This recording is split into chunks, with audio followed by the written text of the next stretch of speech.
కాంగ్రెస్ ప్రజా దీవెన సభకు అన్ని ఏర్పాట్లు పూర్తి చేస్తున్నట్లు పినపాక ఎమ్మెల్యే పాయం వెంకటేశ్వర్లు స్పష్టం చేశారు. రాష్ట్రంలో కాంగ్రెస్ సర్కార్ ఏర్పడిన తర్వాత తొలిసారి సీఎం రేవంత్ రెడ్డి కొత్తగూడెం వెళ్లనున్నారు. ఈ నెల 11న కాంగ్రెస్ నిర్వహిస్తున్న ప్రజా దీవెన సభపై సీఎం రేవంత్ రెడ్డి ఇందిరమ్మ ఇళ్ల పథకాన్ని ప్రారంభించినట్టు తెలుస్తుంది. గత ప్రభుత్వం ఇళ్ల పంపిణీ చేయలేదని, తమ సర్కార్ ఈ పథకాన్ని మనుగురులో ప్రారంభిస్తున్నందుకు ఎమ్మెల్యే వెంకటేశ్వర్లు సీఎం రేవంత్ రెడ్డికి ప్రత్యేక కృతజ్ఞతలు తెలిపారు.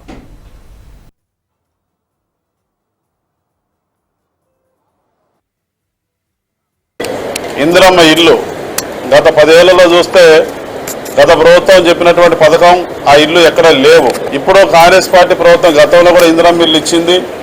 ఈసారి కూడా మాకు వస్తాయన్న ఆశతో గంప ఆశతో పేద ప్రజలు మరి నమ్మకం పెట్టుకొని గెలిపించే ప్రభుత్వం అధికారంలోకి వచ్చింది.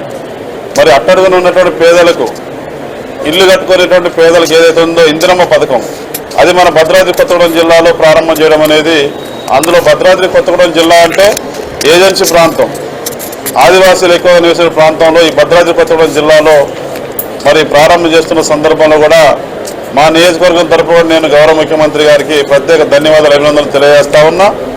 11వ తారీఖున జరిగే బహిరంగ సభను పెద్ద ఎత్తున తరలి వచ్చి జయప్రదం చేయాలని ప్రజలందరినీ కోరుతా ఉన్నా.